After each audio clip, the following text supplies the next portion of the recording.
김기성 목사님께서 여러 가지로 이렇게 마무리 할 수 있도록 그림들을 잘 그려주셔서 감사합니다. 자, 우선 몇 분 패널들을 모셨는데 홍상태 목사님, 조원정 목사님, 최철 목사님, 이은경 배우자님. 우선은 김기성 목사님께서 발제해 주신 것에 대해서 각자 느끼신 것들, 또 조금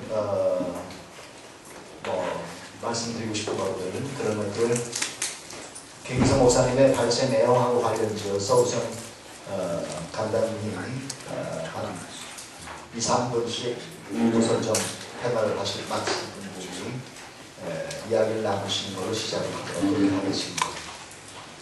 먼저 조원정 목사님부터 좀 시작하실까요?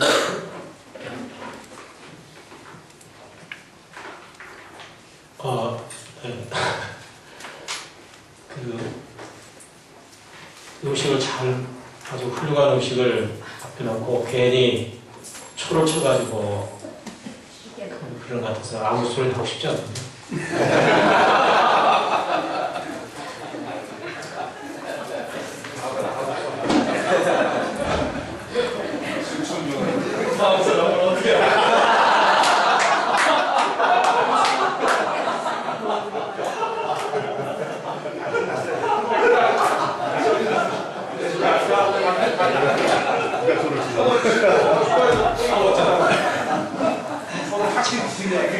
빨리 끝내고 조구 시작하고.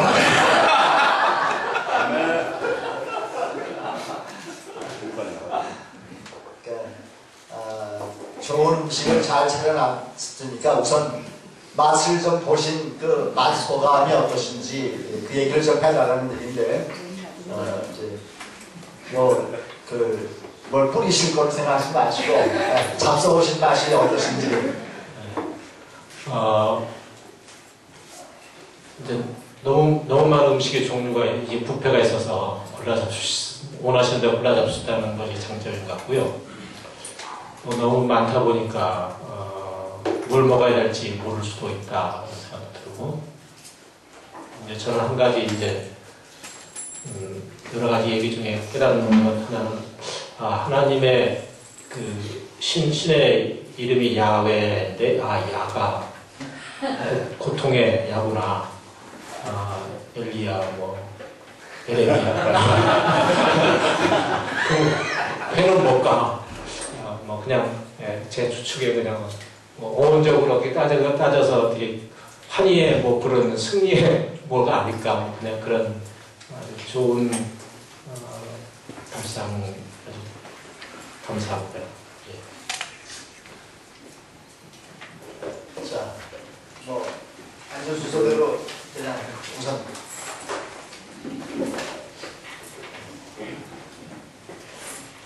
일단은 전 1호짜리인 줄 모르고 여기 앉아있는 게 너무 부담스럽고 소유스럽고요. 어제 뒤풀이 나가는 자리에 갑자기 김준우 목사님 오셔가지고 내일 아침 패널 토의 좀 하라고 옆에 있는 분한테 이거 해도 되는 거냐고 물었더니 그냥 수종하라 그래서 일단은 여기 나왔는데 네, 일단은 말씀드렸듯이 저는 이 세미나도 처음 와서 어떤 식으로 하는지도 모르는데 감히 그냥 이 자리에 앉았습니다. 그래서 그거는 그냥 여기 계시는 선배 목사님들 또 선배님들 계시는 데서 그냥 제 생각 얘기하라는 거라고 생각하고 그냥 얘기하겠습니다. 일단은 김기성 목사님 얘기 저는 평소에도 굉장히 좋아하고 존경하는 분이라 아주 재미있게 들었고요. 또 한 번 느낀 건 고통 속에서 하나님을 만나는 것에 대해서 다시 한 번 더 생각하게 됐습니다. 제가 고등학교 때까지 가졌던 하나님에 대한 이미지를 완전히 뒤엎었던 게 제가 대학교 1학년 때의 경험들인데 그때 느꼈던 그 하나님을 지금 다시 만난 것 같아서 개인적으로는 굉장히 좋고요. 잠깐만 그 얘기를 말씀을 드리면 제가 대학교 1학년 입학을 했더니 저희 학교에 아직도 81학번 선배님들이 학교를 다니고 계셨어요. 그 중에 한 선배님이 저한테 오셔가지고 부탁을 하신 게 뭐였냐면 자기가 올해는 꼭 학교를 졸업을 해야 되니까 저한테 그 책 하나 써머리해가지고 페이퍼를 대신 써달라는 얘기였습니다. 그게 대학교 1학년생 제가 5월 달에 저에게 하신 부탁이었어요. 그때 제가 정말 솔직히 말씀드리면 그 선배님 제가 되게 우습게 생각을 했거든요. 아니 81학번 선배님이 지금 신학교 입학한 1학년생한테 페이퍼를 부탁해서 성적을 받을 정도면 이 말이 되냐. 근데 보니까 뭐 유급에 뭐에 이런 걸 아주 화려하게 하셨고 10년 안에는 좀 졸업을 하는 게 목표라고 하시더라고요. 그래서 그때도 그냥 멋모르고 그냥 그 페이퍼를 제가 그냥 내드렸어요. 성적은 제가 묻지 않았고요. 아마 패스가 목적이 아니셨던가 싶은데 근데 그렇게 하고 정말 그 선배님이 코스모스를 졸업을 하고 목회를 나가셨는데 그 교회를 한번 가게 됐어요. 이제 선배들이랑 다 같이 교회를 한번 가자 그래서 교회를 갔다가 그때 받은 그 충격이 제가 그 이후에도 쭉 지속이 됐거든요. 인천에 있는 아주 그 허름한 꼭대기에 있는 교회였는데 제가 태어나서 그렇게까지 산꼭대기에 있는 교회는 처음 가봤어요. 집 자체를. 그리고 진짜로 그 산 벼랑 끝에 있는 교회라 교회 바로 뒤에가 그 뭐라 그러죠? 털을 깎아서 만든다 그런 데였어요. 축대가 있는 그런 교회였고요. 교회당이랑 예배당이랑 밤에 잠을 잘 수가 없더라고요. 여름에 갔더니 비가 오는데 빗물이 이렇게 다 새는 거예요. 그 방이고 예배당이고 이렇게 그 웅덩이를 다 만들어가지고 그걸 이렇게 다 쳐놓고 있는 데였는데 거기에서 목회를 하고 계시더라고요. 제가 학교에서 봤던 선배님은 늘 이렇게 온전치 못한 모습에 뭐 하여튼 그런 모습을 보고 아니 저런 분이 무슨 신앙대학에 와서 목회를 한다고 하시나 했었는데 그 현장에 가서 보고서 그때 받았던 충격을 제가 잊을 수가 없거든요. 그러면서 그때 처음으로 그 선배님의 모심 속에서 이제 예수의 모습을 봤던 기억이 있습니다. 그래서 그 다음부터는 학교에 와서 만나는 그 선배님들의 모습이 좀 달라 보였던 기억이 있고 또 실제로 그런 현장에서 계시는 분들을 보면서 참 많은 생각을 했었는데 오늘 다시 한번 제가 그때의 기억을 떠올리게 하는 그런 때가 됐습니다. 그래서 정말 고통 속에서 하나님을 만나고 그럼에도 불구하고 내가 그 하나님을 계속 붙잡을 수 있는 그런 신앙을 저도 좀 가졌으면 좋겠다라는 생각을 해보는 시간이 됐습니다. 그 김기성 목사님 말씀 참 잘 들었습니다. 맛있게 먹었습니다. 고맙습니다. 김기성 목사님 얘기 듣고 느낀 점. 네. 제가 그 신학교 다니면서 굉장히 그 힘든 시기를 좀 보냈었는데 그때 이제 그냥 안 하겠다라고 생각했던 몇 가지가 있는데요. 그 중에 하나가 그냥 시와 소설을 읽지 않겠다 이렇게 생각했었어요.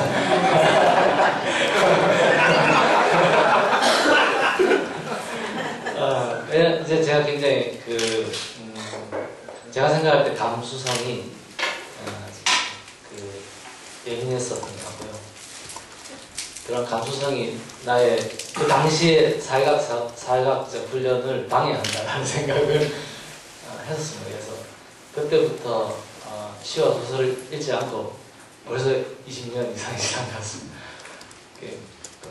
목사님 얘기를 들으면서는 좀 읽을 걸.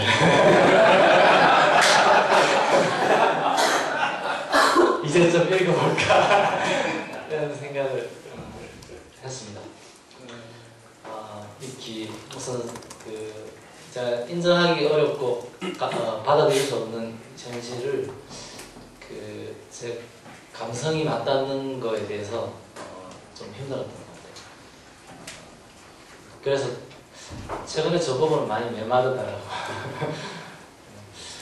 약간 대자보를 또 많이 쓰지 않습니까? 대자보를 많이 썼는데 교회에서 이제 저희는 아주 보수적인 교회였는데 이제 대학부 이제 회지에 글을 쓰면서 대자보에 썼던 것과 같은 내용이었는데 학교에 썼던 그때가 문익환 목사님께서 이제 방북하시고 임수경 방북하고 이제 내려오면서 문기현 신부님이 이제 데리고 내려오다가 판문점에서 이렇게 잡혀가는 장면.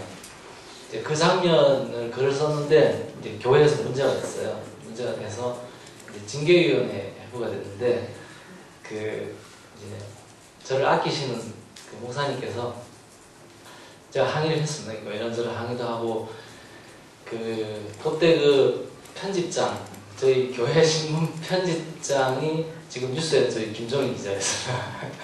그래서 그거를 이제 같이 항의한다는 의미로 먹지를 그 다음에 냈습니다. 그래서 더 큰 문제가 되어버렸어요, 교회에서. 근데 이제 그분은 아버지가 거기 담임 목사님이었거든요. 그러니까 이제 장로님 입장에서는 이거 어떻게 손을 내기가 문제는 커졌는데 손을 내기가 어려운 상황이었어요. 그때 이제 들었던 또 얘기가 이 글이 너무 선동적이에요. 그래서 그때부터 글을 쓰지 말아야 되겠다 이런 생각을 했습니다.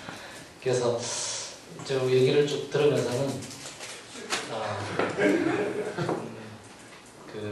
내가 살아왔던 시절 속에 내가 다시 그 세상이 다시 온다면 나는 또 그렇게 선택하겠지만 나는 이런 게 참 많구나.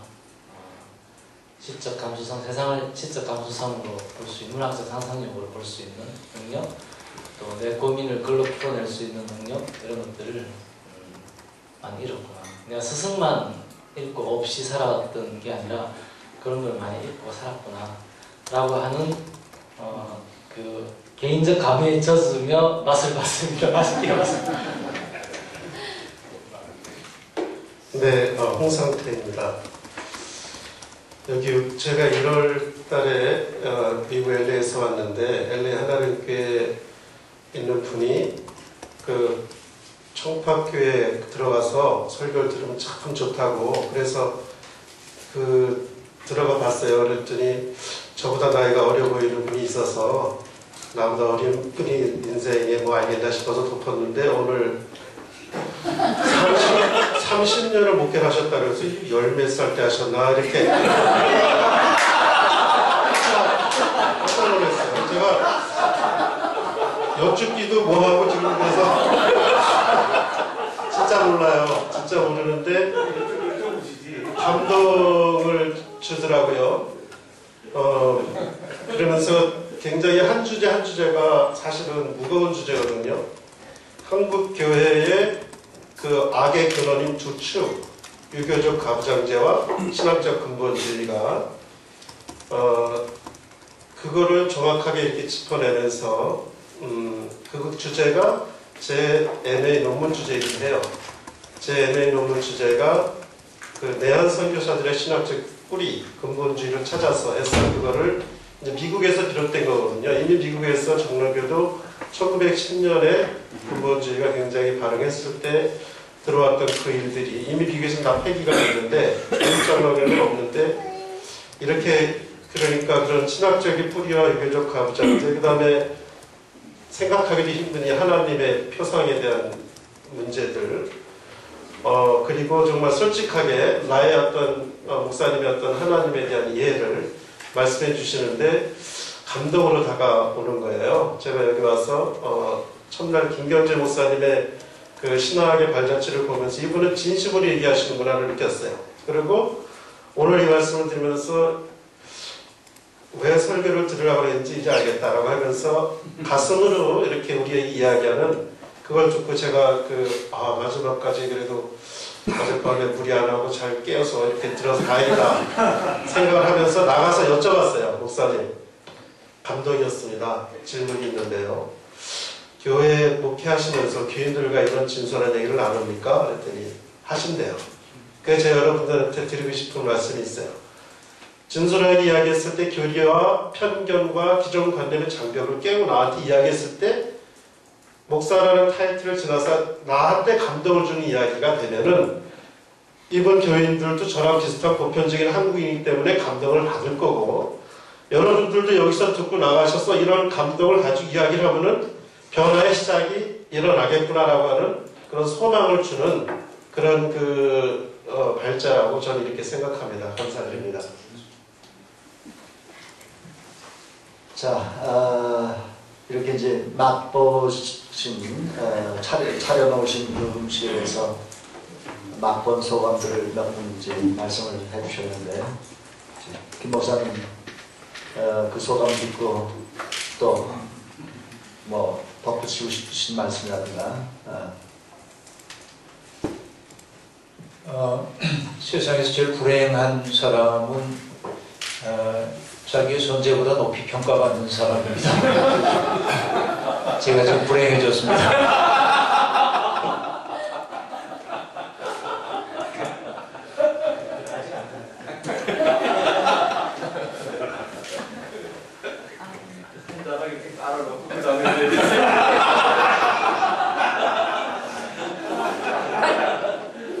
자, 그러면 이제 강론으로 들어가도록 하겠습니다. 맛을 보셨으니까 또 구체적으로 김 목사님께서 말씀해 주셨던 내용들 가운데서 첫 번째 그 한국 교회에서 교회 안에서 하나님에 대한 그런 왜곡된 모습들 우선 가부장적인 하나님, 감시자로서의 하나님 그런 것이 결국 성장신학으로 이어지면서 한국교회의 하나님상을 왜곡시키고 있는 그런 모습을 지적을 해주셨는데 저는 그 누구예요? 유대인 책을 보다가 이게 정말 개신교인들이 특별히 그러니까 유대교회 입장에서 보면은 아브라함 요소 헤셀이 그 얘기를 지적을 하는 겁니다. 도대체 기독교하고 유대교하고의 어떤 그런 차이점을 제가 그걸 보면서 아주 이렇게 확실하게 볼 수 있었던 것 가운데 하나는 뭔가 하면 유대인들은 지옥 가는 거를 그렇게 겁나하지 않는 것 같은 느낌이 들더라고요.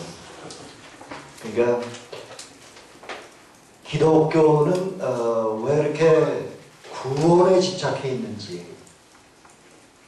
유대인들은 늘 하나님께서 하라고 하신 일들을 어떻게 하면 잘할까 유대인들은 생각이 거기가 있는데 기독교인들은 캐톨릭도 그렇고 개신교인들도 그렇고 기독교인들은 어떻게 하면 내가 구원받을까 그러니까 하나님의 마음이라든가 하나님께서 우리에게 맡기신 일을 그걸 열심을 다해서 그 일을 하느라고 온통 신경을 쓰는 것보다는 기독교인들은 내가 구원받는 것 여기에 신경 쓰다 보니까 그러니까 아브라함 요셉 헤셀이 보기에는 이게 기독교인들의 심리 상태가 아주 이게 굉장히 이상한 그런 심리 상태를 가지고 있는 거예요. 그래서 넌지시 기독교를 이렇게 비판적으로 보는 것을 봤는데 제가 도대체 왜 그럴까 이제 그런 생각을 하다가 이게 그 이유 가운데 하나는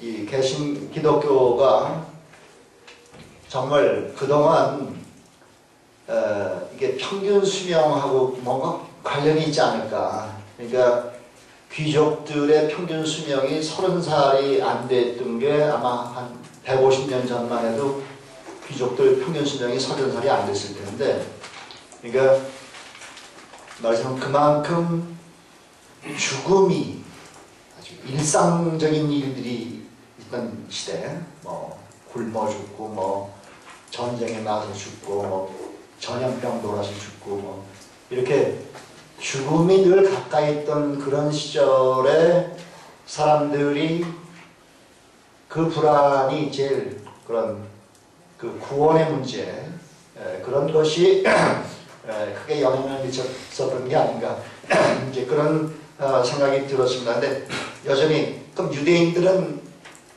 훨씬 더 많은 죽음들을 겪었는데 왜 유대인들은 개인의 구원에 집착하기보다는 왜 유대인들은 하나님의 뜻, 하나님께서 맡기신 일 여기에 더 열중하고 있는지 여기에 더 헌신하는지 그 문제는 잘 풀리지가 않는데 그게 아마 신학적으로 어떤 차이점이 있기 때문에 그런 게 아닌가 하는 그런 짐작을 하고 있습니다.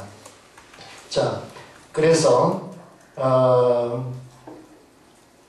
이게 지금 교회 안에서의 하나님 신앙이 이렇게 왜곡되고 있고 또 한편으로는 말하자면 하나님에 대해서 말하자면 하나님이 낯설게 느껴지거나 또는 하나님에 대해서 분노하게 되거나 이게 목회 현장이라는 것이 늘 그런 것들을 경험하는데 그런 그 하나님에 대한 낯설음이라든가 하나님에 대한 분노라든가 이런 것을 철저하게 어떤 불신앙의 산물인 것으로 덮어버려야 되는 걸로 그래서 하나님 신앙으로 하나님에 대한 철저한 믿음으로 그렇게 너무 쉽게 넘어가는 데에서 너무 쉽게 넘어가는 거 그런 것도 또 하나의 문제가 아닌가 하는 그런 생각을 하게 됩니다. 그래서 김 목사님께서 지금 그런 교회 안에서의 이런 그 하나님 신앙이 이렇게 왜곡된 거 그리고 이제 그것이 그걸 극복하기 위해서 그걸 벗어나기 위해서 하나님에 대한 은유들을 훨씬 더 이렇게 어떤 상상을 통해서 그 은유가 갖는 그런 역사적인 어떤 그 깊이라든가 상황이라든가 이런 것들을 잘 이해를 하고 상상하는 거 그런 것이 필요하다 이렇게 말씀해 주셨는데 뭐 그밖에 어떤 그 성찰하는 신앙이 교회 안에서 부족하다 이제 이런 지적들 굉장히 중요한 근본적인 그런 문제 신학적인 문제라고 생각이 됩니다. 교회 안에서 그래서 자 이제 그런 문제하고 관련시켜서 목회하시는 분들 목회 현장에서 이런 그 교회 안에서의 하나님 신앙에 대한 왜곡과 그것에 대한 벗어나기 위해서 그걸 극복하기 위해서 김 목사님께서 제시하신 그런 방법들 아주 구체적으로 뭐 말하자면 전례라든가 공간을 통해서 그렇게 해서 하나님 경험을 더 돕도록 하는 그런 아주 구체적인 방법까지 제시를 해주셨는데 자 그런 어떤 교회 안에서의 목회자로서 신학과 관련된 문제들을 좀 어떻게 생각을 하시는지 그 얘기를 조금 더 강론으로 들어보죠. 네.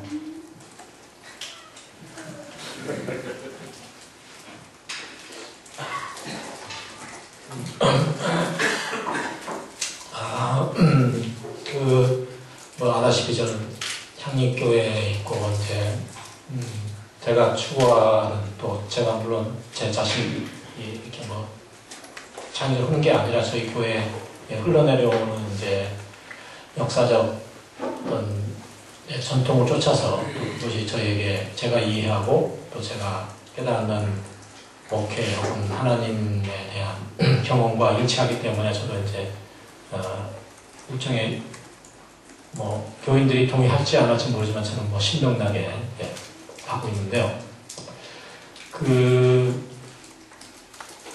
결국은 이제 저희가 뭐 하는 것도 이제 예수님의 목회를 쫓아서 하는 것인데 예수 목회에 뭐 우리가 알다시피 민족신학에서 얘기하는 대로 갈릴리의 그 사회의 떠돌이 약자 스스로 구원에서 제외됐다고 생각하는 뿌리 뽑힌 사람들 이제 그런 사람들을 모아서 너희들이야말로 새롭게 다가오는 하나님 나라의 주인들이다.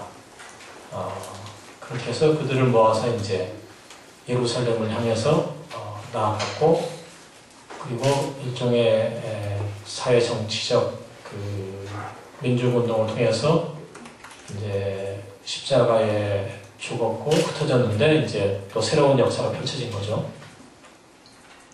언제 40년 전에 제가 신학교 때 이제 안명모 선생이 이런 얘기를 했어요. 한 마을에 이제 그 앞에는 이제 보통 우리 농촌 마을인데 자꾸만 이제 닭이 없어지고 뭐 가끔 개도 죽고 뭐 이래서 이거 마을 사람들이 모여가지고 이거 분명히 곰이 있다, 뭐 범이 있든지 이걸 잡아야 된다. 그래서 이제 외부에 있는 뭐 그 총쏘는 포수들을 몇 명 불러서 이제 전 마을 사람들이 이제 횃불과 몽둥이를 들고 그 뒷산을 빙 둘러서 가지고 이제 그걸 쫓아서 올라갔죠. 한참 올라가다가 어떤 사람들이 여기 털이 있다. 여기 올라가고 여기 뭐 발자국이 있다. 여기 또 똥도 있다. 조금만 더 올라가자. 그래서 밤을 새워서 이제 새벽녘에 다 올라가는데 결국은 아무것도 발견하지 못하는 이제 그런 순간이 다가왔고 조금 있다가 이제 새벽에 동이 터오면서 그들이 허탈한 심정 속에서 이제 산꼭대기에서 내려다본 자기들의 마을이 이렇게 아름다운 곳에서 우리가 살았구나 하는 이제 그런 깨달음을 얻었다고 하는 그런 이야기입니다. 저도 이제 밤에 계속 몸을 잡으려고 교인들하고 계속 올라가는데 하나님은 나라이겠죠. 결국은 이제 우리가 찾던 건 못 찾고 또 다른 것을 발견하리라 하는 그런 이제 기대 속에서 저도 하고 있습니다. 근데 하여간 저는 이 종교의 탈정치화를 어떻게 성서적으로 다시금 회복하고 무슨 목회 현장에서 제가 확인하고 그것이 저는 예수 목회의 진정성이다 이렇게 생각을 하고 가능하면 저희 교회에 꼬리 뽑힌 사람들이 오기를 바라지만 또 그게 현실적으로 도시 중앙에 있고 또 쉽게 말하면 사회적 엘리트들이 모여있고 하는 그런 것을 속에서 나름대로 이제 계속 고민하지만 이제 종종 뿌리 뽑힌 사람들도 오게 되고 그러나 하여간 저는 목회 현장에서 사람들이 서로 어떤 모여서 우리 오거나이저라고 했지만 어떤 그룹별로 그들이 모이도록 하고 그리고 그들이 사회적 약자들과 뿌리 뽑힌 사람들을 향해서 항상 나아가도록 하는 것이 제 목회 현장과 하나님 찾기의 방식이라고 말하겠습니다. 네, 또 이렇게 순서대로 또 말을 해야 되는 습관이 온 것 같습니다. 저는 학부에서도 기독교 교육을 전공했고요. 그리고 뭐 대학원 박사과정 다 그냥 교육학만 했습니다. 그리고 지금 현재 제가 단독 목회를 하고 있는 것도 아니기 때문에 굳이 그걸 목회라고 표현한다면 저는 주로 아이들 대상으로 하는 어린이 목회를 경험을 하고 있습니다. 그런데 그 바탕 안에서 오늘 김비성 목사님 얘기 들으면서도 많이 동감을 했던 부분은 하나님에 대해서 은유적인 이미지를 갖게 하는 것이 굉장히 중요하다라는 얘기를 하셨는데 저도 굉장히 많이 동감을 하는 부분이고요. 그리고 제가 독일에서 공부를 했었는데 독일에 굉장히 유명한 종교교육 학자가 있습니다. 한국에도 번역된 책들이 있는데요. 프리드리히 슈바이처라고 하는 분인데 그분은 아이들이 가지고 있는 하나님에 대한 이미지들에 굉장히 관심이 많으세요. 그래서 책도 많이 냈는데 그 책에 보면 아이들에게 이렇게 종이를 한 장씩 주고 자기가 생각하는 하나님에 대해 하나님을 이제 그려보라고 이렇게 했었습니다. 그 그림 속에 나타난 그 이미지들을 보면 아주 독특해요. 어떤 아이는 실제로 그 얼굴 중에 귀가 굉장히 큰 부분을 차지를 합니다. 왜 그러느냐고 물어보면 자기가 기도할 때마다 다 들어주시는 분이 하나님이시라는 거예요. 그래서 온 세상에 기도하는 사람이 이렇게 많으면 그 기도를 다 듣기 위해서는 하나님 귀가 도대체 얼마나 크겠냐고. 그래서 그 아이는 유난히 이 얼굴에 이 비율이 전혀 맞지 않은 그 그림 속에 귀가 가장 크게 그려져 있고요. 어떤 아이는 입이 그렇게 그려져 있는 아이들이 있습니다. 상상해 보세요. 왜 이 아이가 입을 크게 그렸을지? 늘 벌주고 꾸중하고 책망하는 사람, 그러니까 입밖에 안 보이는 거예요. 그러니까 그거는 굳이 미술치료라는 이런 데서도 부모님들에 대해서 이렇게 자주 책망하거나 비난하는 부모님은 그 입술을 좀 특징적으로 그리거나 색깔을 좀 독특하게 칠하는 경우들이 있는데 아이들이 가지고 있는 하나님에 대한 이미지도 거의 비슷합니다. 그래서 이분의 이론은 아이들에게도 신앙이 있다. 그래서 어린이 신앙이라는 말을 통해서 아이들이 가지고 있는 하나님에 대해서도 이렇게 규명하고 또 그걸 이제 신학적으로 해석하는 작업들을 하는데 제가 교회에서 아이들을 만날 때도 그런 얘기들을 하게 되고 많은 질문을 또 받게 됩니다. 그래서 저희 교회에서도 이제 한번 저희 선생님 한 분이 설교를 하셨는데 그분의 설교 내용은 그거였어요. 너희가 언제든 기도하면 하나님은 다 들어주신다. 그랬더니 그 아이가 묻는 거예요. 거기 제가 독일에 있던 한인교회였으니까 그러면 도대체 우리가 독일에서 이렇게 많은 애들이 기도하면 한국에서도 이렇게 많이 기도하는 애들이 있을 텐데 하나님이 그 기도 어떻게 다 듣겠느냐고. 그랬더니 선생님이 순간 당황을 하신 거예요. 이걸 뭐라고 설명을 해줘야 되나. 온 세계에 있는 사람들이 동시다발적으로 막 기도를 하기 시작하면 하나님께서 그걸 어떻게 알겠냐고. 그리고 하나님이 다 보고 계신다고 하는데 정말 하나님이 그걸 어떻게 보고 계시느냐고. 이렇게 물었을 때 선생님이 대답할 말을 잃어버리신 거예요. 그때 여러분들이라면 뭐라고 대답하시겠습니까? 이게 어른들이라고 하면 무소부지하고 전능하시고 머리카락 하나같이 세신다 이렇게 표현하면 되지만 아이들에게는 그런 개념이 없거든요. 그래서 그때 이제 옆에서 제가 이렇게 있다가 궁여지책으로 한 얘기가 뭐였냐면 너희들 하늘에 있는 태양을 보라고. 태양은 단 하나밖에 없지만 여기 있는 우리도 보고 한국에 있는 친구들도 그 태양을 똑같이 보고 있다. 하나님은 태양 같으신 분이다. 그랬더니 이제 그 친구가 그러면 좀 이해가 된 것 같아요. 자기도 태양이 하나라는 건 알고 있으니까. 근데 아이들이 가지고 있는 이런 하나님에 대한 물음들을 대할 때마다 저도 제가 가지고 있는 하나님에 대한 이미지를 다시 한번 생각하게 되고 그리고 거기에 대해서 다시 한번 또 생각하게 되고 또 아이들이 가지고 있는 그 질문들을 조금 이렇게 솔직하게 받아주는 경험들을 많이 했었는데 오늘 얘기를 들으면서 또 다시 한번 그 생각을 했습니다. 지난주에도 저희 교회에서 유치부 아이들에게 가르친 성경 구절이 뭐였냐면요.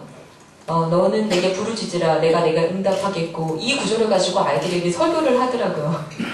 그러면서 그 설교를 준비한 신학생이 무지 난감해 하는 거예요. 이걸 도대체 아이들한테 어떻게 설명을 하냐고. 부르짖으라는 말을 뭐라고 설명을 해야 되겠느냐고. 그래서 나름 고민을 엄청 하길래 그 친구가 나름 아이들에게 그 단어를 설명하기 위해서 가지고 온 그 교구가 뭐였냐면요. 핸드폰 모양이 그려진 거였어요. 그래서 그 핸드폰에다가 그 구절을 써서 하나님한테 이렇게 부르짖으면 늘 응답해 주신다라는 걸 하고 싶어서 얘기를 하는 거였대요. 그래가지고 제가 그랬어요. 그런 어려운 말 다 쓰지 말고 전화해. 라고 한마디만 쓰라고. 그리고 그 밑에 선생님이나 전도사님 전화번호 적어놓고 정말 한 주일 동안에 그 핸드폰이 적혀져 있는 그걸 가져가서 그 주간에 전화하는 애가 있으면 걔한테 큰 상을 주라고. 얘는 그 말을 정말로 믿고 전화한 애니까. 원래는 그 핸드폰 그림 안에 전화번호도 적지 않으려고 했대요. 그래서 제가 적어주라고 그랬어요. 누구 전화번호든 적어주고 정말로 얘가 전화하는지 안 하는지 한번 보라고. 전화하는 애가 있으면 그렇게 큰 믿음이 어디 있겠느냐고. 우리는 말로는 그렇게 가르치지만 아이들한테는 그렇게 못할 때가 많은데 그 오늘 은유를 통해서 또는 예전을 통해서 하나님을 만나라는 경험 얘기를 하실 때 그 생각이 굉장히 더 많이 들었고요. 교회 가서 아이들에게는 또 내가 어떤 하나님의 모습들을 아이들에게 보여줄 수 있고 또 아이들이 가지고 있는 하나님의 이미지들을 내가 받아올 수 있을까 하는 생각을 했습니다. 그래서 저도 그 핸드폰 하나 받고 싶더라고요. 내가 전화하고 싶을 때 어디든 전화할 수 있는 번호 하나 있으면 너무 든든하겠다는 생각이 들었습니다. 그래서 개인적으로 부탁을 드리고 또 저도 늘 다시 생각하는 거지만 아이들이 가지고 있는 하나님에 대한 이미지를 좀 왜곡하지 않을 수 있게 늘 벌 주시고 늘 감시하시는 하나님에 대한 이미지를 좀 우리가 탈피할 수 있었으면 좋겠다라는 생각을 다시 한번 하는 시간이었습니다.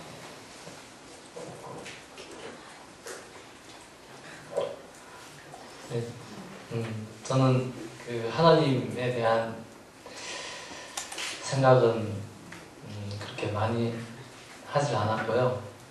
하나님 담론이 별로 관심이 크지는 않습니다. 하나님이 내 삶에 어떤 흔적으로 나타나고 있는가, 그 흔적에 대한 이야기이기 때문에 그건 우리 삶의 문제여야 된다. 우리 관계, 일상생활의 문제여야 된다. 이런 생각들을 가지고 있습니다. 그래서 제한된 주제에 걸맞는 얘기일지는 모르겠는데 그냥 목회하면서 가지고 있는 생각들 조금 이렇게 나누겠습니다. 신학교 다니면 원래 고등학교 때까지 고신교회를 아주 고신도 부산고신이 정통입니다. 부산고신 정통에서 이제 살다가 정신을 가서 공부를 했는데 저는 도저히 받아들일 수 없는 세상이었습니다. 그러니까 도저히 이해할 수 없고 도저히 받아들일 수 없는 세상이 거기서 펼쳐지고 있었습니다. 그래서 한 1년 방황을 많이 했는데 어제도 잠깐 나눴는데 신에 대한 삶의 가치가 붕괴되고 난 이후의 제 삶은 그 어떤 것도 금기를 인정할 수 없는 그러니까 왜 그걸 하지 말아야 되는데 라는 문제와 관련해서 아무것도 답을 할 수 없는 현실이었고 또 그때는 의도적으로 그동안 나에게 있었던 금기들이 무엇인가를 떠올리면서 하나하나 그 금기를 깨는 행동들을 의도적으로 했었습니다. 그러다 보니까 저도 힘들고 저 주변 사람들도 많이 힘들었는데 어쨌든 그게 어떻게 정리된지 모르겠는데요. 정리가 됐습니다. 정리가 되고 저에게 남은 질문은 그러면 어떻게 살 것인가 였습니다. 그럼 어떻게 살 것인가. 한참 방황을 할 때 던 질문은 사람이 이 현실을 받아들이지 않고 정직하게 사는 방법은 자살밖에 없겠다 그런 생각을 했습니다. 그때부터 자살하는 사람에 대해서 심정적으로 이해가 되기 시작했습니다. 저는 못 돼가지고 어릴 때부터 어려운 일이 있으면 일기장에 죽고 싶다 이런 얘기를 한 번도 해본 적이 없습니다. 고3 때 굉장히 어려운 시절을 보냈는데 고3 때 일기를 보면 대부분 죽여버리겠다 이렇게 그래서 일단 자살은 나하고 정서적으로 안 맞는 것 같다라는 생각이고 하나가 제가 저는 이제 NLPD 조직에 들어가서 운동을 하지는 않았습니다. 이제 있었는데 그러다 보니까 선배들에게 굉장히 좋은 후배였습니다. 포석하기 고민을 하고 운동도 같이 하는데 조직에 들어와 있지 않기 때문에 4년 될 때까지 끊임없이 저를 이제 포섭하려고 선배들이 노력을 많이 했고 그러다 보니까 NLPD에서 다 공부할 수 있는 은총을 받았습니다. 저를 몰래 이렇게 교육을 시켰던 선배들이 있었는데 한 선배가 어머니가 돌아가셨는데 쪽지를 하나 저에게 주고 이제 고향에 내려갔는데 그 쪽지에 글이 오늘 어머니가 돌아가셔서 내가 언제 올라오게 될지 모르겠다. 내가 앞으로 너하고 공부를 계속할 수 없을 것 같으니까 너는 이런 책들을 보고 공부를 해라. 그리고 이 글은 불태워서 없애라. 너하고 나하고는 같이 공부한 게 아니다. 그러면서 거기다 무슨 글을 썼냐면 어머니는 물질이 해체된 것이기 때문에 나는 아무런 동요를 하지 않는다. 뭐 이런 유머한 저는 이 세상을 받아들이지 않는다면 저런 사람처럼 살아야겠다 이런 생각을 했습니다. 집요한 혁명가가 되는 것이라고 생각했습니다. 근데 동의하기 어려웠던 부분은 근데 왜 신앙이 포기돼야 되는가 이 지점은 동의가 잘 안 됐습니다. 하나님 나라에 대한 소망을 가지고 그 운동을 할 수 있지 않나, 다 호환될 수 있지 않나라는 생각을 이제 그때부터 했었고 지금도 변함이 없습니다. 그 부분에 그래서 이제 선택할 수 있는 것은 신앙 공동체를 통한 혁명된 삶이면 되지 않을까.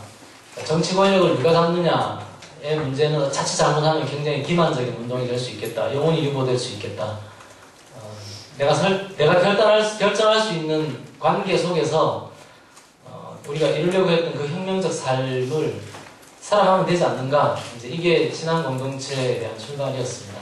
그러다 보니까 하나님 나라라고 하는 주제와 혁명이라는 주제는 저에게 계속 같이 호환되는 언어였습니다. 혁명된 삶과 하나님 나라라고 하는 것은 같은 의미로 호환이 됐었습니다.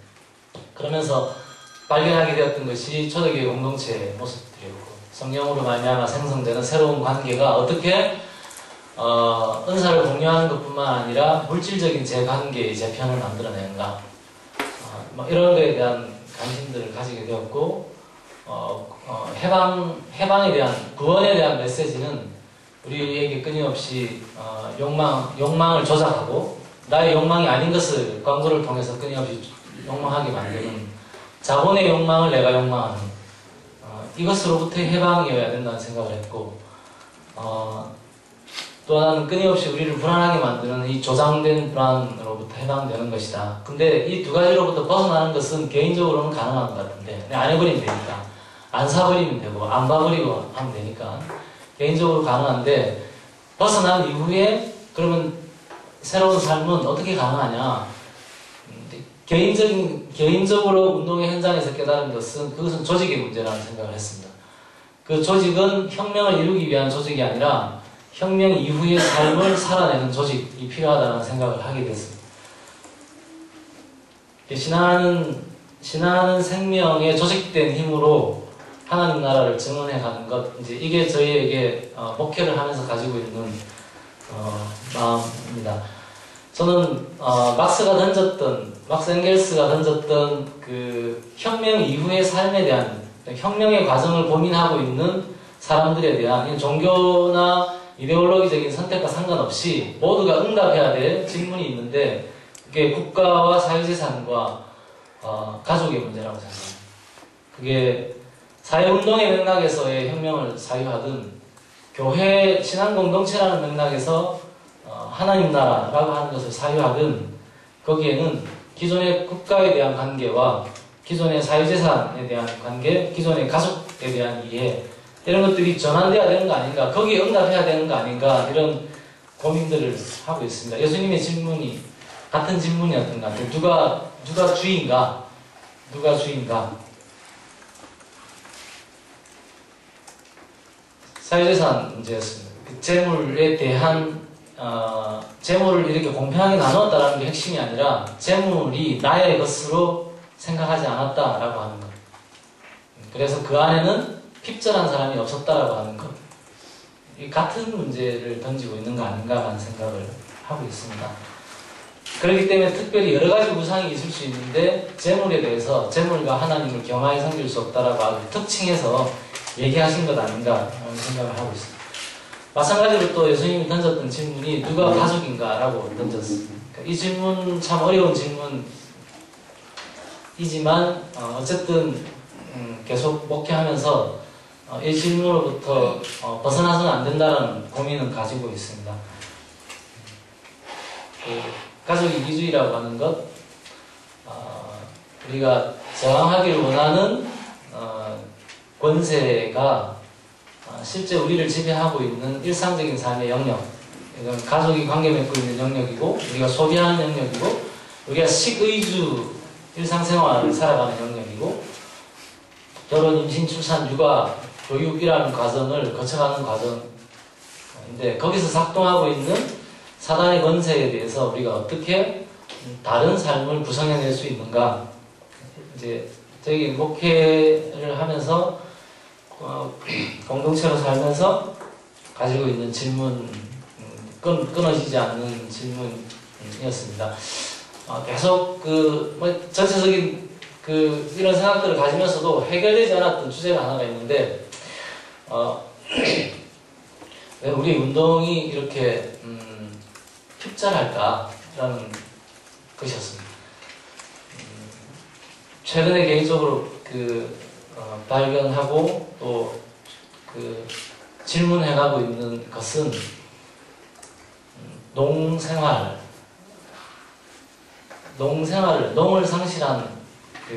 노동, 농을 상실한 삶, 농을 상실한 운동은 궁극적으로 공허할 수밖에 없겠다. 이런 생각을 하게 됐습니다. 영원한 임노동이 될 수밖에 없는 것이 아닌가. 임노동의 질서로부터 궁극적인 해방은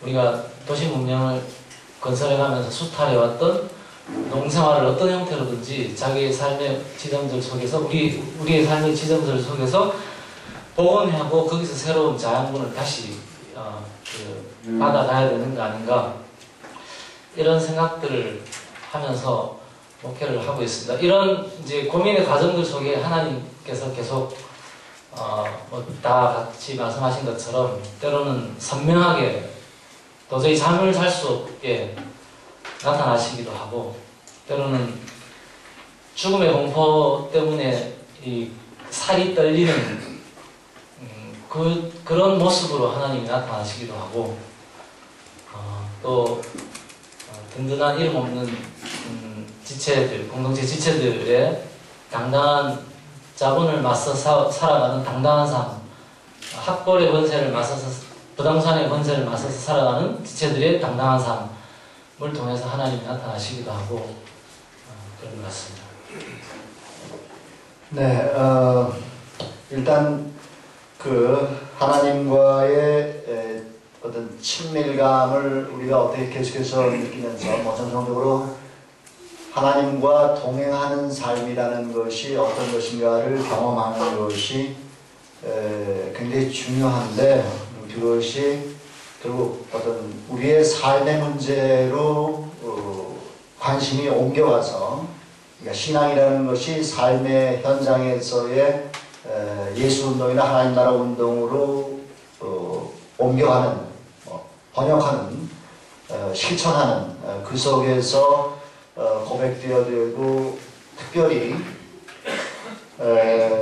그런 운동하면서의 어떤 목표였던 긴장감을 우리가 어떻게 유지하는가 하는 것이 하나님에 대한 인식이라든가 하나님의 뜻을 실천해 나가는 어떤 교회 공동체라든가 이런 데에서 굉장히 중요한데, 그러니까 하나님 상이 왜곡되고 또 그뿐만이 아니라 하나님에 대한 그런 친밀감 같은 것이 떨어지게 되는 중요한 이유가 목회 현장에서 매너리즘에 빠지거나 그런 긴장감이 상실되는 거, 이제 그런 중요한 이유 가운데 하나가 신앙이라는 것이 생활 속에서 운동으로 그렇게 실천되는 과정 속에서 우리가 하나님을 새롭게 만날 수 있다는 그런 점과 연관해가지고 최목사님께서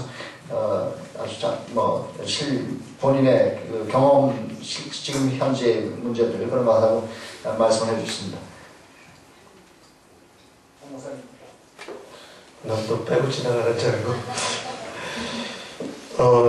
저를 비롯해서 특별히 장로교에서 자라난 한국계 많은 분들이 왜 그 교리라든지 교회의 울타리를 넘어서기가 어려운가라고 하는, 그러니까 하나의 하나님상 두려움과 축복의 그런 울타리를 벗어나기가 어려운가라고 저도 큰 고민이었고, 그것 중에 하나가 개신교가 자생적으로 생긴 게 아니고 외부에서 들어왔다라고 하는 것이고, 외부에서 들어온 분들의 선교사들이죠. 그분들의 신앙이 한국 교회의 토대를 놓았고, 특별히 그 종교성이 강한 한국 교회는 그걸 끝까지 보존을 한 그 근본주의의 그 원인이 있다라고 하는 것을 이제 생각을 해볼 수가 있는 거죠. 근본주의가 비평적 성서 읽기 이런 데 위협을 느낀 데서 형성된 미국의 한 운동이었는데, 그렇기 때문에 문자적 성경 읽기를 고수하면서 그 다양성을 배제를 하죠. 그래서 성경에 대해서 좀 이상하게 생겨도 묻지도 말고 따지지도 말고, 이거 성대모사인데 받아들여라, 받아들이라 이거예요. 이것이 그 선교사들이 우리들에게 가르쳐준 근본주의 특징 중에 하나인데, 그래서 오늘날의 그 교회의 성도들이 유치부, 주일학교나 70세대 분이나 묻지도 않고 따지지도 않아요. 그렇게 따지면은 불안해. 오랫동안 그렇게 되어왔기 때문에, 그렇기 때문에 그 아까 그 삼일계 그 목사님이 한 것처럼 너네들은 생각하지 말고 그냥 하라고 하는 게 전형적인 그 나타난 형태라고 봐요. 그리고 이 그 근본주의는 그 정치랑 결합하는 성향이 있고, 그리고 자기들만의 그 울타리를 쳐놓고 이 바깥에 있는 건 전부 적이에요. 그리고 적은 같은 크리스찬도 해당이 되고, 그리고 힘이 있으면은 그 우리 아는 선이니까 바깥을 공격을 해요. 그것이 오늘날 미국의 근본주의가 여전히 팽배해 있는데, 그 남부 텍사스를 중심으로 한 이쪽 지역이 부시의 이라크 침공을 위해서 기도하던 것이 바로 그 맥락에서 우리가 생각해 볼 수 있고요. 그래서 그 한국의 교회는 그 묻지도 말고 따지지도 말라라고 하는 것을 하나님 대신에 교회의 가르침을 묻지도 말고 따지지도 말라라고 해서 우리가 교회의 가르침을 벗어나는 게 굉장히 두렵다. 그래서 이 근본주의를 우리가 극복하지 않으면은 이 하나님 상에 대한 다양한 해석들, 목사님께서 말씀해 주신 여러 가지 제안들을 극복하기가 굉장히 어렵다라고 하는 그런 그 생각을 합니다. 그래서 근본주의가 요구하는 것은 다양성이 안 돼요. 울타리 안에 있는 것만 믿어라. 그 다음에 교회가 가르치는 걸 묻지도 말고 따지지도 말라. 어려서부터 왔기 때문에 저도 그랬고 교회를 오래 다닌 분들, 특히 모태신앙들 이걸 깨기가 어려워요. 자기가 나오기 어려우니까 그런 근본주의에 있는 사람들한테 내가 이런 새로운 얘기를 해서 될까 교회가, 이런 두려움이 이제 우리들한테 있다라고 하는 생각이 듭니다. 그래서 근데 이런 근본주의 신학을 하는 교회가 다 복음주의라고 그래요. 그러니까 복음주의가 뭐냐라고 했을 때 1991년에 세계 교회들이 모여서 도대체 복음주의가 뭔가라고 하는 이제 개념 정의가 잘 안 되는 거죠. 거기서 원형으로 잡았던 거가 요한 웨슬레의 감리교 운동이에요. 그러면은 오늘날 우리 교회가 요한 웨슬레의 감리교 운동과 같으면 복음주의고, 그거에 대한 이제 분석이 좀 되겠지만 어쨌든 근본주의 신앙이 그런 폐해를 우리한테 가져와서 우리가 그 다양성 바깥으로 나가는 걸 두려워하고 있고, 목회자 자신들이, 그 다음에 교인 자신들도 두려워하고, 얘기를 들으면은 이상하게 불안해서 교회를 떠나게 되는 현상들이 일어난다라고 하는 것을 제가 이제 나름대로 그렇게 진단을 하고 있으면서, 그렇다면은 어떻게 할 것인가라고 했을 때 아까 김기성 목사님께서 다양한 방법을 통해서 하나님을 체험하게 될 때 이 극복이 가능하다라고 하는 거죠. 그러니까 근본주의라고 하는 그 교리를 넘어설 수 있는 것은 하나님 경험이에요. 그래야지 교회가 가르쳐주는 것이 아니구나라고 하는 것을 우리가 하나님 체험을 통해서 이 사람의 극복이 가능한 거죠. 그러면 그 다양한 실천 중에 예전도 말씀하셨고 저한테 마음에 와닿는 건 실천이었어요. 실천을 통해서 만나는 그 하나님을 우리가 체험하게 될 때 근본주의가 가르쳐준 그 허상을 넘어설 수가 있는 내 발로 서는 신앙인이 되는 것을 우리들이 경험을 한다라고 생각을 해요. 저는 그 교회를 목회한 건 아닌데 미국에 있는 동안에 지금도 계속되는 과정이지만 3년 정도 삶에 지치고 고달픈 특히 여성들이, 제가 여성들이랑 잘 맞는다고 그러는데 자리도 앉다 보니까 또 옆에 여성들이 앉아가지고 지치고 힘든 여성들이 모여서 삶이 어려운데 대답이 안 돼요. 그렇다고 그 교회 그분들도 답을 못 해주고 자기들은 죽어가고 있는데, 그런데 이분들이 이제 모이면서 자기의 삶을 이야기하면서 자기들의 자리를 보게 되고, 그리고 그 실천을 통한 변화라고 했을 때 실천은 예수의 실천이죠. 예수의 실천은 나를 버려서 내 것을 포기해서 화해와 화평을 이루는 그거를 일상적인 삶 속에서 실천해 나가는 가운데 이분들이 하나님의 은혜라고 도우심이라고 고백하는 부분들을 경험을 하면서 이것이 교회의 가르침과는 다르구나라고 하면서 자연적으로 지금도 계속되는 과정이면 제가 볼 때는 그냥 리버를 해줘요. 그러니까 오늘 내가 목사님 말씀을 드리면서 그렇구나, 실천을 통한 하나님의 만남, 하나님 체험의 경험들이 교리가 가르쳐준 그 껍데기를 뚫고 나오는 힘이 되는구나.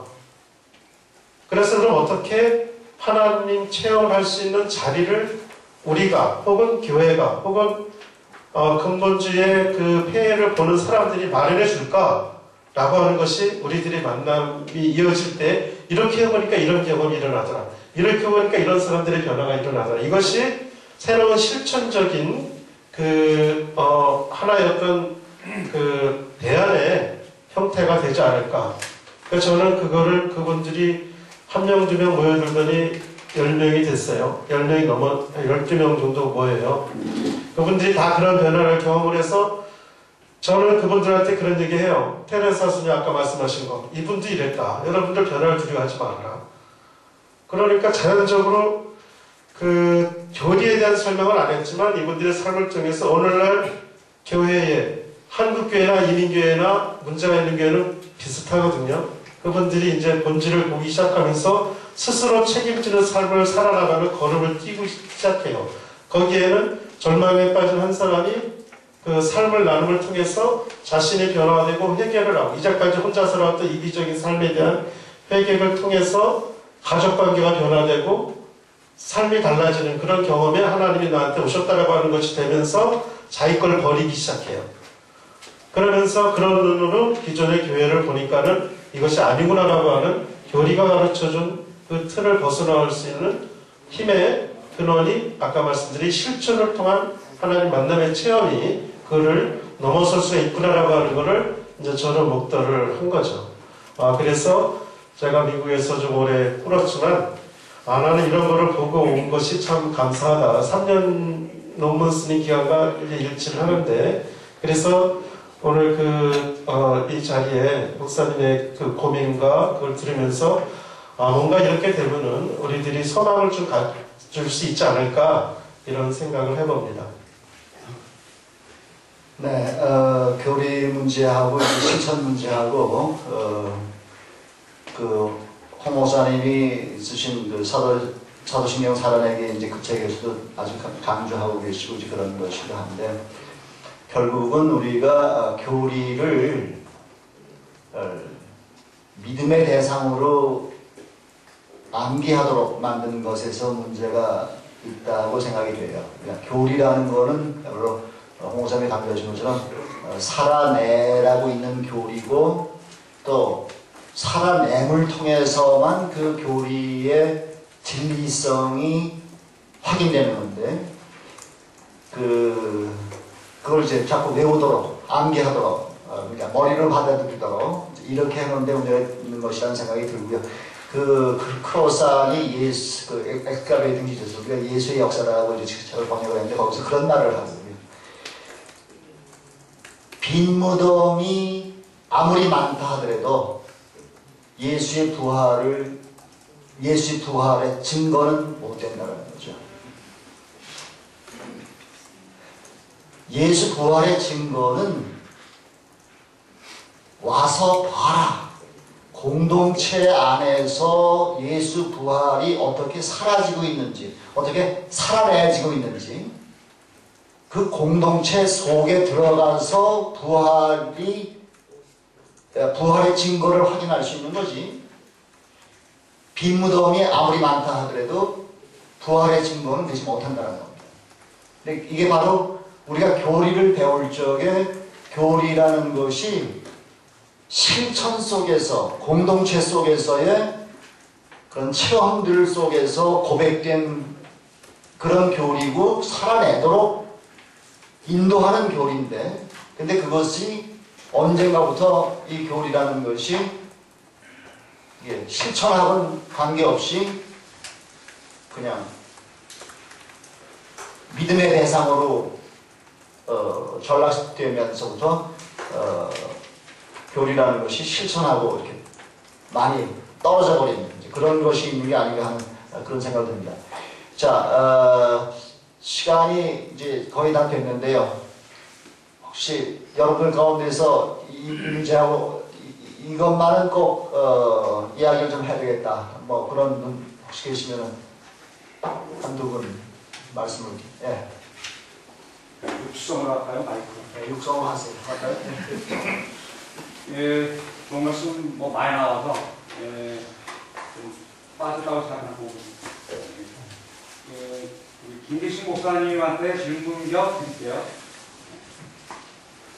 저는 지금 현 시기 하나님 찾기 운동이 참 예수 운동이라고 한다면 지금 기독교 운동에서 철저하게 지금 빠져 있다는 부분을 현장 지배 권력이라고 저는 말씀드립니다.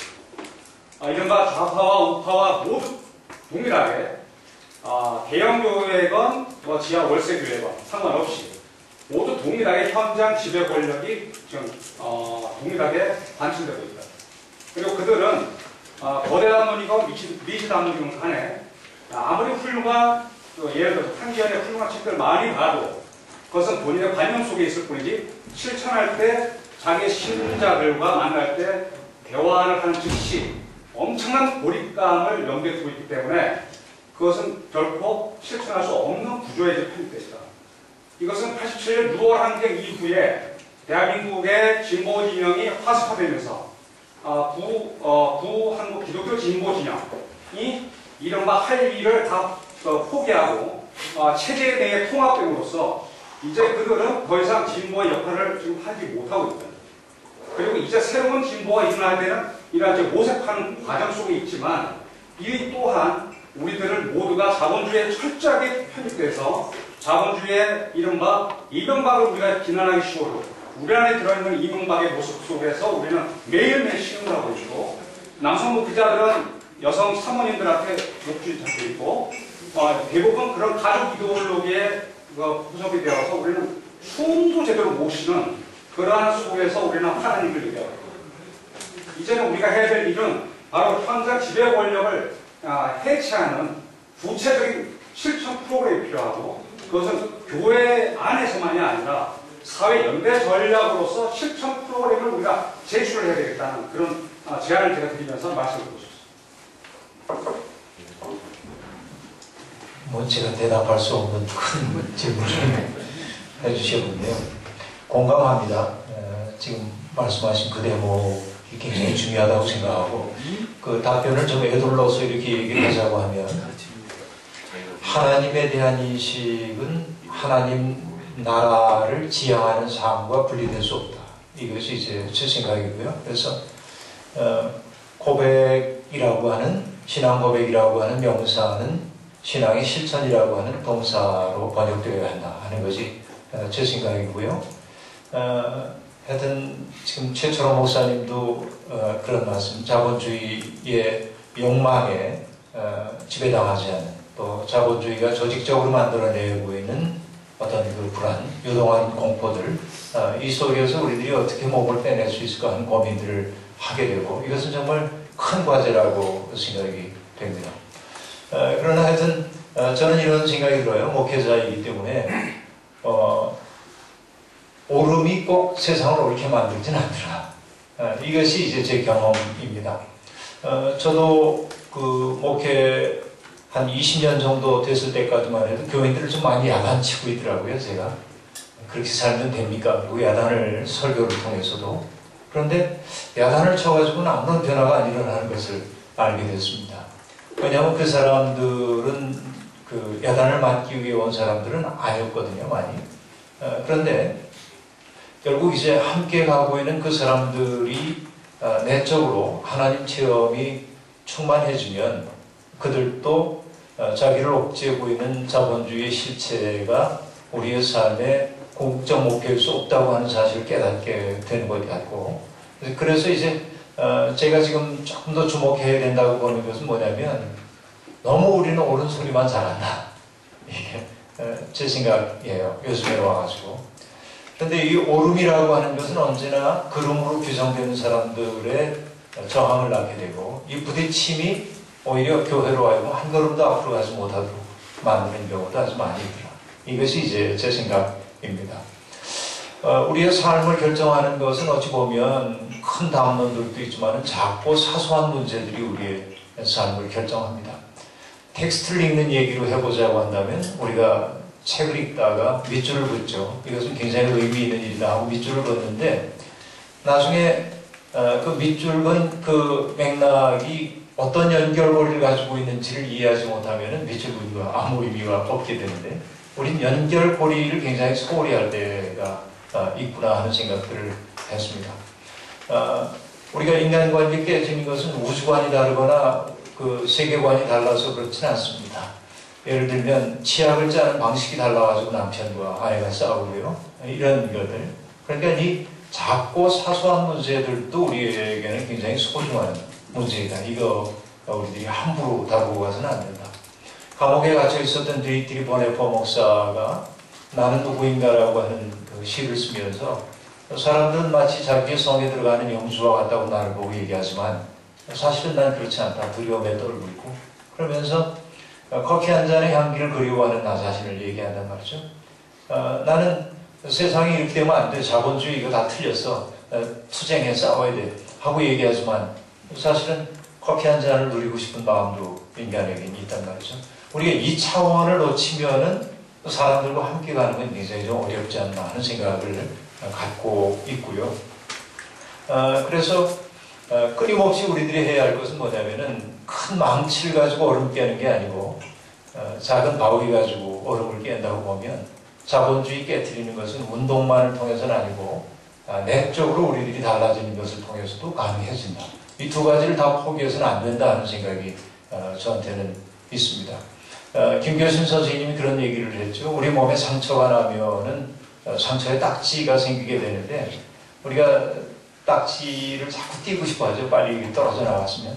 그러나 새살이 돋아 나와야만 상처는 아무는 것이라고 그렇게 얘기하고 있는데 목회는 두 가지가 함께 가야 된다고 저는 생각을 합니다. 말씀하신 대로 싸우기도 해야 되고 예를 들어서 뭐 제가 조원정 목사님 굉장히 존경하는 목사님입니다만 지금 당장 고통의 현장에 있는데 아무도 와주지 않는데 저 목사님 달려간단 말이죠. 이런 정말 얼마나 귀한 실천들인지 알 수 없습니다. 그렇게 못하는 것이 부끄럽죠. 현장 때문에. 그러나 그것만이 목회라고 또 규정되고 싶지는 않다 하는 생각이 저한테는 있고요. 그래서 우리가 너는 틀렸어라고 규정하기 전에 그것도 굉장히 의미가 있구나 하고 그러나 깬 정신을 가지고 이렇게 함께 바라보는 일들이 중요하지 않은가. 그래서 저는 우리 교인들에게 하나님 나라 하고 얘기하면은 이렇게 묻습니다. 교인들에게 하나님 나라 가고 싶죠? 그럼 다 가고 싶다고 얘기합니다.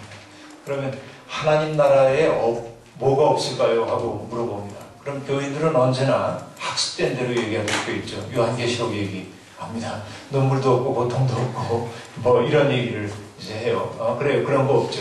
그러나 좀 구체적으로 가보고 싶다. 그러면서 제가 제시하는 건 뭐냐면 음식물 쓰레기 있을까요? 이렇게 이제 물어요.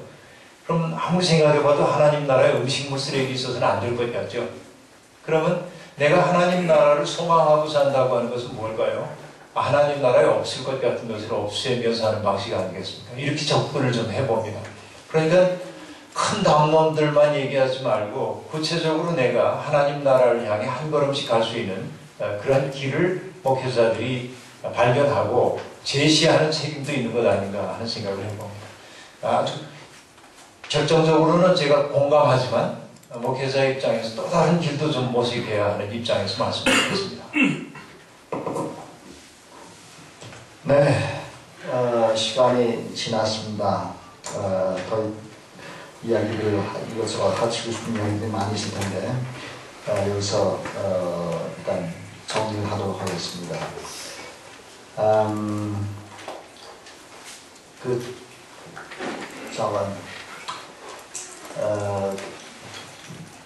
아주 가장 위대한 기도 뭐 이거 번역하면서 예수에 대해서 제가 참 여러 번을 책을 번역을 했는데 정말 새로운 게 있구나. 내가 주기도문에 대해서 정말 모르고 주기도문을 발달했구나 하는 그러니까 예수가 만났던 하나님이 누군지 예수의 그런 꿈과 비전이 뭐였는지 예수의 실천 방식이 뭐였는지 예수가 뭐 때문에 이렇게 마음 아파했는지 먼저 그런 거를 아주 절절히 느끼면서 번역을 했던 책입니다. 자 이제 배월로 마무리를 짓습니다. 여러분들 목회 현장과 하나님 찾기 이렇게 해서 여러 이야기들이 오고 하는데 그 중에서 여러분들 가슴에 담은 그런 각각의 내용들이 여러분들에게 어떤 새로운 하나님 나라 운동의 귀한 씨앗들이 되기를 바랍니다.